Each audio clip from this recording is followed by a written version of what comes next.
this administration asked for a plan from the National Trust to justify the receipt of that subvention. And that, to this day, Madam President, we do not have. And nobody talks about that.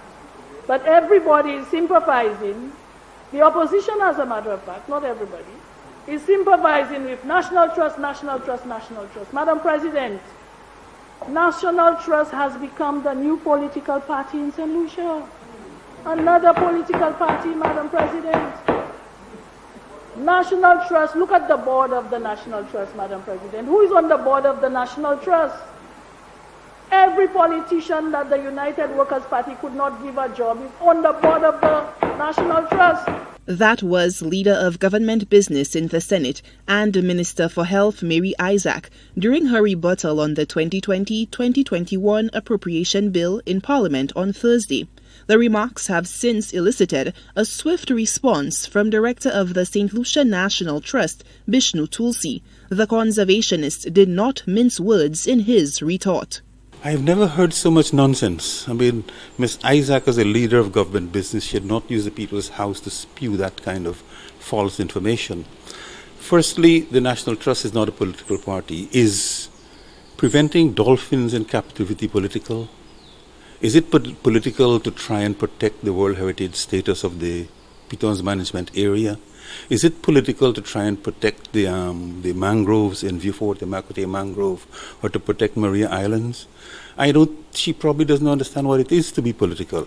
We are doing our job, and we trust that the government will do its job as well. Isaac, during her rebuttal, sought to explain why the trust had not received its annual subvention. Tulsie says that calls by the government for the trust to submit a plan were met on more than one occasion. As regards the subvention, again, Ms. Isaac doesn't seem to know what she's talking about.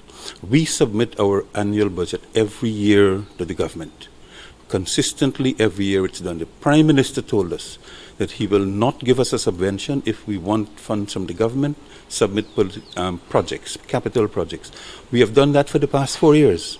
So she needs to go and get her facts right before spewing all of this nonsense in the House. He denied accusations that the trust is part of a political organization and has a partisan agenda. I don't know of any political ambitions by persons in the trust. If you go back into the files and see what they're talking about, it's all consistent with heritage conservation, heritage protection. I have never heard any member of the council make a political statement.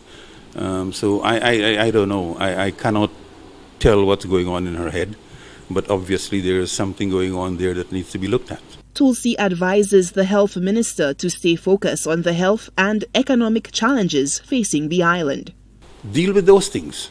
Leave the trust alone. We are doing our job, and if our job is in conflict or is not in consonance with that of the government, we should be able to meet and discuss it. We are always open to dialogue. We always ask for dialogue.